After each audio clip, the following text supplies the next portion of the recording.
Hello, welcome to the Week 4 video on the Iliad by Homer. For the ancient Greeks, the Trojan War was a given fact that occurred at the very far reaches of their cultural memory, the beginnings, if you will, of their own history as a people.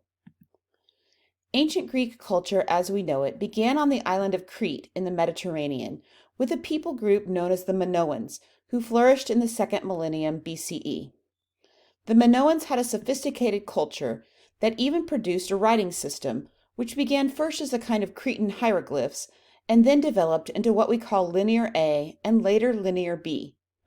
They were great builders and imported many luxury goods. However, this civilization disappeared around 1200 BCE, and the archaeological remains of their palaces reveal destruction by fire.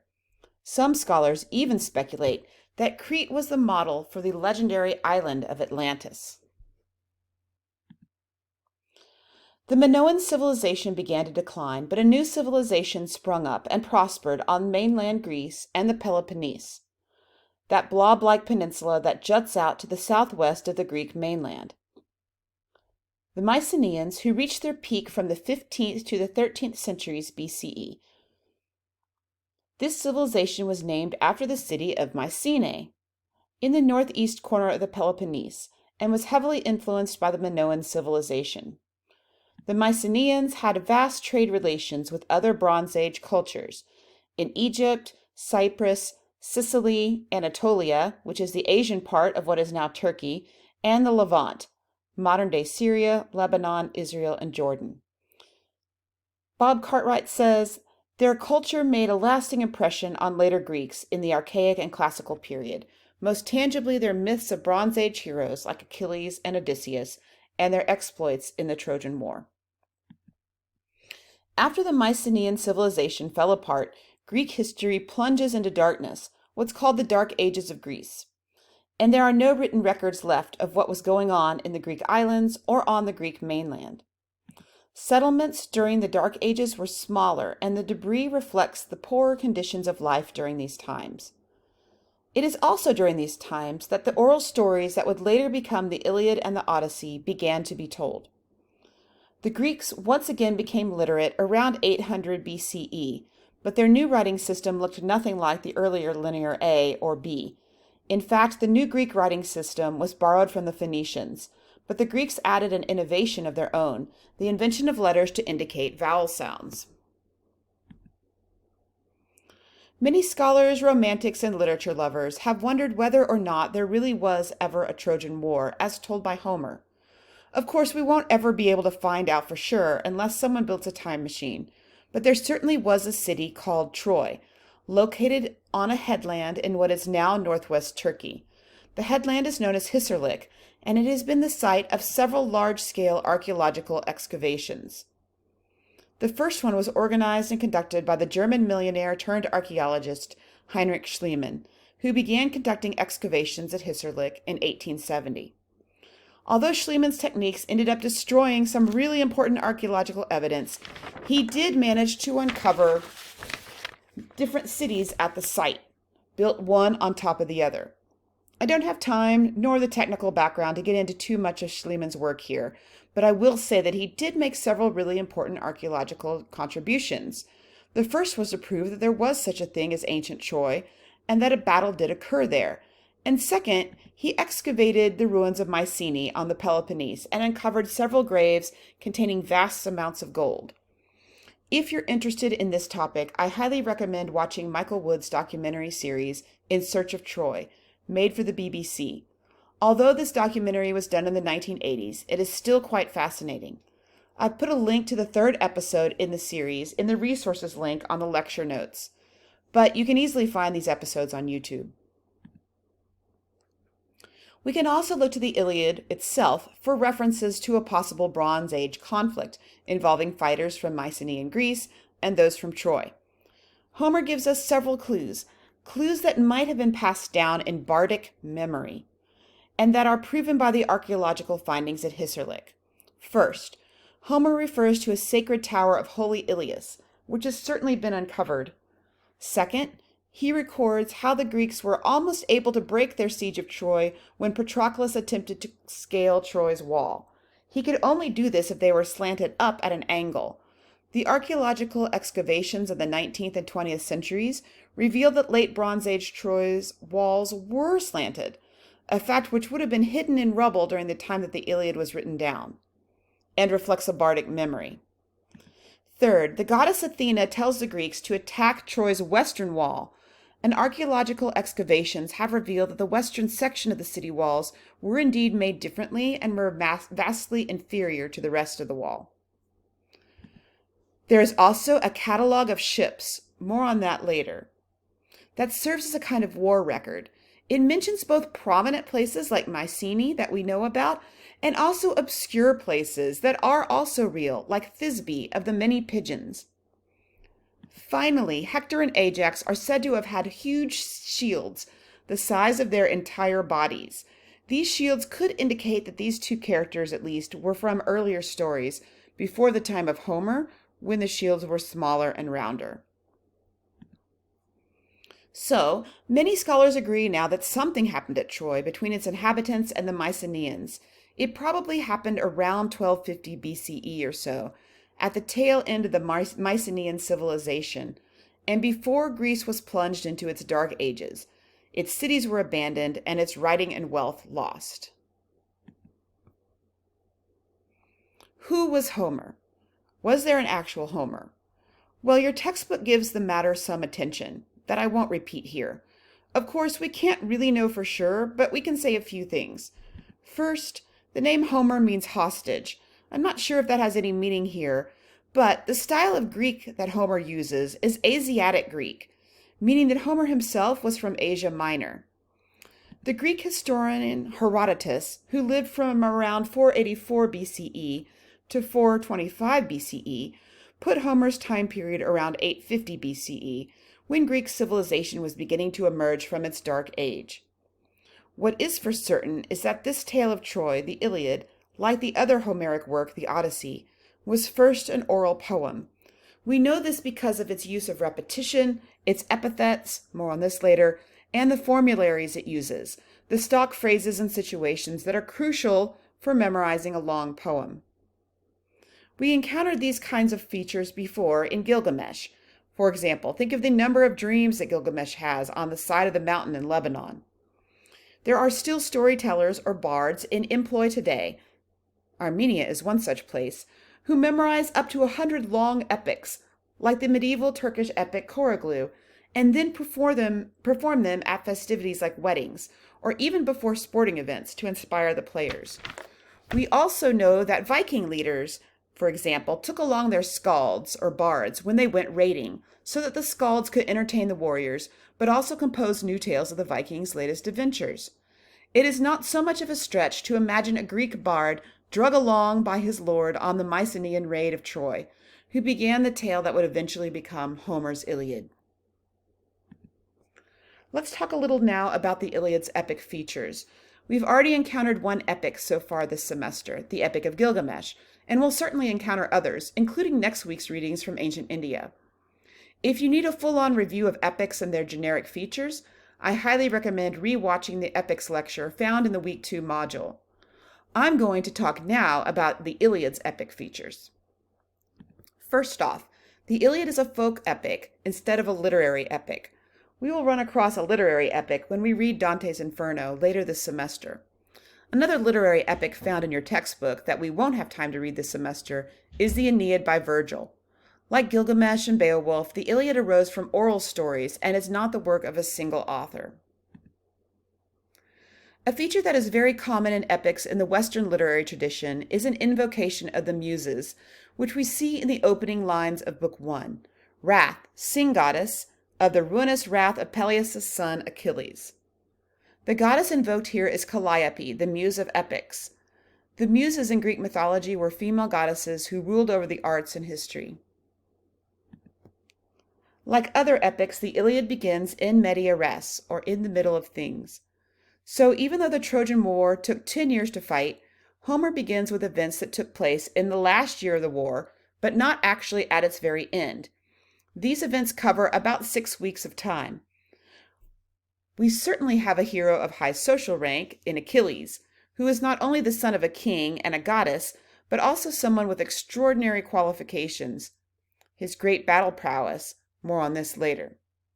The events in the Iliad were certainly of great importance to the national identity of the Greeks, who shared common culture and language, although they were politically separate.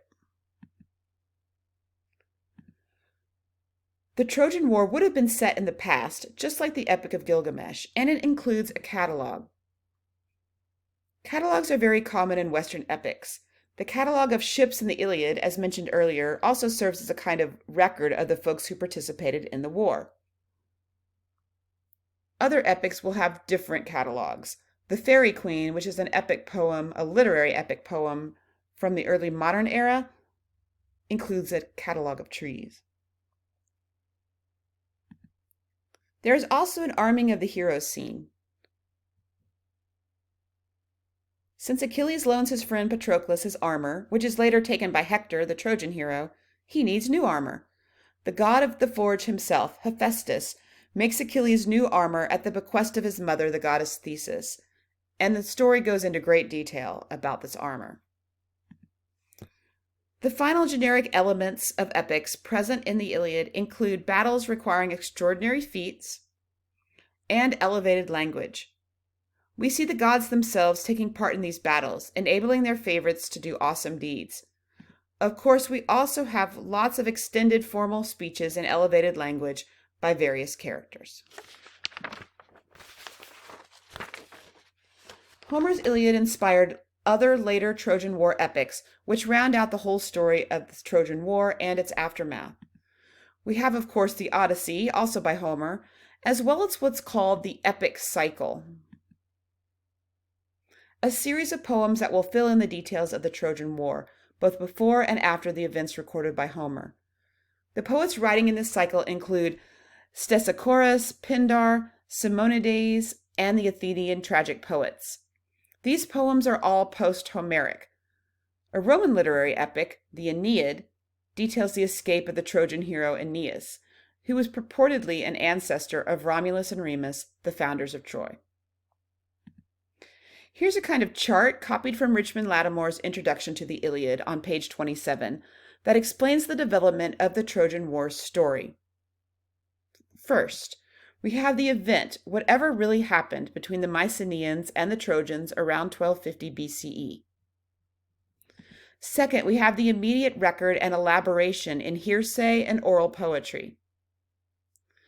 Third, we have a fixed legend developed and the formation of the oral poem into a specific verse form that people would then memorize. Next, we have the Iliad and the Odyssey of Homer, recognized by the ancient Greeks as authoritative. Finally, we have the completion of the Trojan story in the epic cycle, avoiding what Homer deals with, but bringing in some pre-Homeric material that Homer does not delve into. Let's talk now about the literary features of the Iliad. The Iliad is first and foremost a poem, written in a specific and established rhythmic structure called dactylic hexameter. If you have me for World Lit 2, I will teach you how to scan a poem and determine its meter. But for now, just be aware that dactylic hexameter includes, in each poetic line, 6 segments of 3-beat syllables, with the emphasis on the first of the 3 syllables. It would sound more or less like this. Dum dum dum dum dum dum dum dum dum da dum dum da dum dum da dum dum. So you hear it's almost like a horse galloping with its rhythm. I have a link here for someone reading the Iliad in the original Greek, where you could listen for that dactylic hexameter. And so I'm going to try to make this work. If I have a technological fail, I'm probably just going to keep going because I'm reaching the end of my lecture and I don't want to re-record it. So here we go. The meter of the original poem is called dactylic hexameter. The dactylic part means that every foot in each line is composed of a long and then 2 short syllables, almost exactly like music in which a measure is comprised of a half note and 2 quarter notes, a long syllable and then 2 short syllables. And if there's 6 of those feet in the line, then we have hexameter, hex meaning 6. So dactylic hexameter is a description of the kind of line that Homer used. Now, I'll read a little bit of the original Greek so that you can hear what the dactylic hexameter sounds like. Main enaida thea pelea deu achilleos, ulamanein he muria chaiois algea theken, pallos difthimus psuchas aidi proiapsen heroon, autus de haloria tauchecunesen oionoisi te data, diaste te lea tabule, exudeta prota diaste te neresanta, atre desta anaxandron kai dias achillos. Well, there's a 6-beat line that you may have heard, as I read, and Lattimore's translation reproduces that, sort of. I'll read you some opening lines from Lattimore's translation. He generally has 6 beats per line, although he doesn't attempt to reproduce the dactyls, but you can feel, if you listen carefully, and as you read, you'll notice this as well, that there are 6 beats per line. The same lines that I just read in Greek are here in English. Sing, goddess, the anger of Peleus' son Achilles and its devastation, which put pains thousandfold upon the Achaeans, hurled in their multitudes to the house of Hades strong souls of heroes, but gave their bodies to be the delicate feasting of dogs, of all birds, and the will of Zeus was accomplished. Since that time when first there stood in division of conflict, Atreus' son, the lord of men, and brilliant Achilles. The dactylic hexameter line has a leisurely feel. C.S. Lewis describes it as having the feel of a wave rising and cresting before it falls on the shore and draws back. The dactylic hexameter is not represented exactly by English iambic pentameter, although many modern poets have translated Homer's Iliad with iambic pentameter. It works, it's satisfactory, but I like Lattimore's hexameter line better. All right, so there you go. That was Wes Callahan doing our dactylic hexameter reading. And he was using, sorry, while I find this lecture again, he was using the translation that I read when I was in high school. Okay, hopefully you can see this. Dactylic hexameter is the default meter of ancient Greek poetry, whereas the default meter of English poetry is iambic pentameter, which Mr. Callahan mentioned. Iambic pentameter sounds like this: dum-da, dum-da, dum-da, dum-da, dum-da. And we'll chat about iambic pentameter more when we get to Hamlet at the end of the semester. You're reading this epic poem in translation, so the translators haven't been able to preserve the exact syllable meter of the original. After all, they are not writing in ancient Greece. But you do see the meter preserved in some of these long poetic lines. Sometimes the translator lucks out and gets a nice dactylic hexameter line in here and there, like in the line 570 from book 18 that I've given here. This is the translation that you all have. With enchantment and beautifully sang to it the mournful harvest song. Now I was really over enunciating that. Read in kind of a normal way, it would be with enchantment and beautifully sang to the mournful harvest song. It doesn't quite work out perfectly, but you get the idea, I hope. Another feature of the Iliad, and one common to epics, is the use of epithets. We saw these in Gilgamesh, but they're even more noticeable in the Iliad, maybe because there are a lot more characters. Remember that an epithet is a short descriptive phrase that accompanies a character's name. Here are a few examples from the Iliad. Of course, they're everywhere, so it was not hard for me to find these 4 that I'm going to tell you about. We have the goddess of the white arms, Hera. We have man-slaying Hector. We have Nestor, the sweet-sounding, and godlike Achilles. These epithets are a relic of the oral poetic tradition. They not only help the singer and audience keep the characters straight, but they also help the poem fit into the dactylic hexameter scheme. In addition to epithets, be on the lookout for similes. These run throughout the Iliad and are another feature of epics. Often Homer will use a non-war related simile to create sympathy or to humanize the fantastic elements of his epic poem. In terms of structure, the Iliad is a ring composition or has a chiastic structure. This means that there is a middle point or latch after which the events are reflected. So you can see here in my little math equation. We also saw this in the book of Job in terms of descriptions. We see a chiasm in the Iliad in the very beginning, where the priest of Apollo, Chryses, visits Agamemnon begging for the return of his daughter, and in the end, where Priam visits Achilles to ask for the return of Hector's body. I've included a pretty cool article in the resources section that discusses how the Harry Potter series is a ring composition that creates the shape of a Horcrux. That's what this visual is here on the side. Check it out. The author is Bob Rightside. Let's talk about themes. We can get a huge hint as to some of the main themes of the Iliad from the first few lines of Book 1. Wrath, sing goddess of the ruinous wrath of Peleus' son Achilles, that inflicted woes without number upon the Achaeans, hurled forth to Hades many strong souls of warriors, and rendered their bodies prey for the dogs, for all birds, and the will of Zeus was accomplished. Sing from when they two first stood in conflict, Atreus' son, lord of men, and godlike Achilles. We see here the theme of wrath and its consequences delineated explicitly.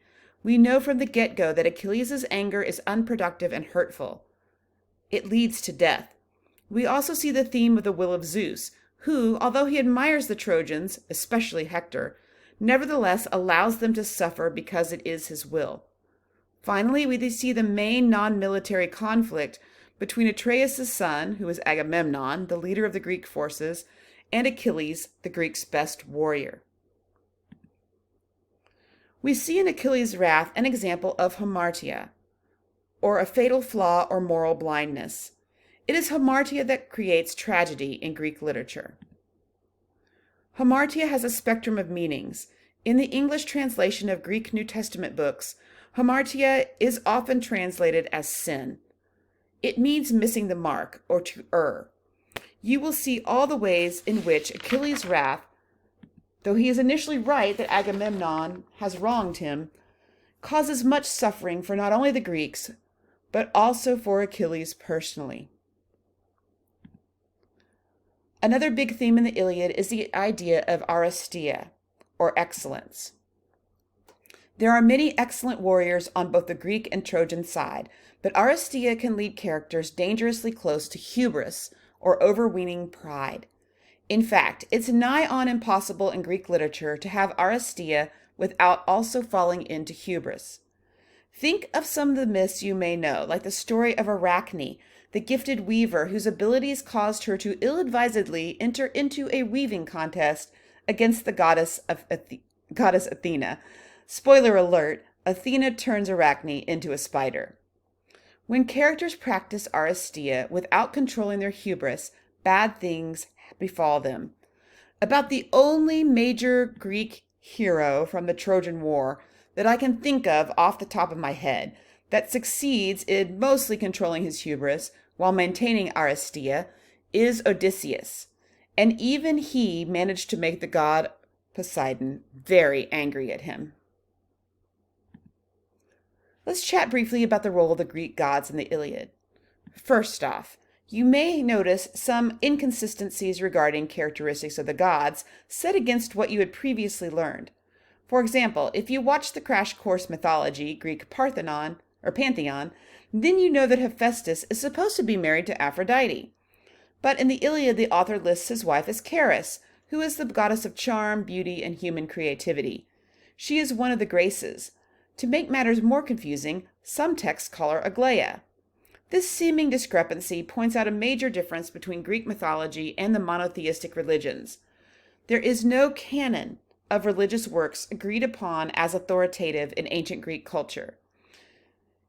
Religion in ancient Greece was less a theologically based religion and more a religion based in praxis, meaning belief was not as important as practice. What you thought about the gods was not as important as honoring them by visiting shrines, making sacrifices, etc. Whenever you find contradictory elements from one Greek myth to another, keep these two things in mind. Think also about how the gods behave in the Iliad, whom they favor, and why they happen to be helping the side they are helping. What similarities or differences do you see between the Sumerian Akkadian gods from Gilgamesh and the Greek gods versus the Greek gods compared to the God in the book of Job? What do the Greek gods in their behavior tell you about the cultural values of the Greeks? Think also about the values of this warrior culture. We will encounter other warriors from different cultures throughout the semester's readings. What do the Greeks value in their heroes? Also, do you find yourself sympathizing more with the Greeks or the Trojans? An interesting fact is that Hector has become more and more of a sympathetic figure as the centuries have progressed. Is this because Homer depicts him more of a family man who fights to defend his city even though they're being attacked because his stupid brother Paris, also known as Alexandros, stole Helen from her husband? Finally, I would like to say a few words about literature in translation. Much of what we'll read this semester, with the exception of Hamlet, will be translated by human beings. Having taken a class in grad school where I had to translate a short story from Spanish into English, I can tell you that I really appreciate the translator's dilemma. For instance, do you remain true to the formal aspects, the poetic meter, the sentence structure, etc., even if that structure differs widely from the language that you're translating the work into? How do you translate figures of speech or idioms? The version of the Iliad that you're reading was translated by Caroline Alexander. I don't have any problems with it as a translation, but it's different from the one I read in high school by Richmond Lattimore. I'll put the opening lines of each version here side by side so that you can see the difference. You can see some language is very similar. The word hurled, for example. But other language is subtly different. Alexander translates godlike Achilles, where Lattimore gives us brilliant Achilles, or brilliant Achilles. We don't need to do a close reading comparison between these two. I'm just highlighting the fact that the translator makes deliberate decisions about language. Please keep in mind that you are reading a work in translation. Your anthology only includes part of the Iliad, so you're missing some of the things I've talked about in this lecture, like the catalog of ships. You can find summaries of the missing action at the end of each included book. I also highly recommend watching the classic summarized video that I've linked on the week 4 instructions. I'll probably include a quiz question or two from that video. It was a hard choice for me between the Iliad and the Odyssey. I would have liked to do the Odyssey because it included more in your anthology, but I also wanted to have mercy on you and choose the shorter of the two anthology entries. All right, good luck with the Iliad. Contact me if you have any questions.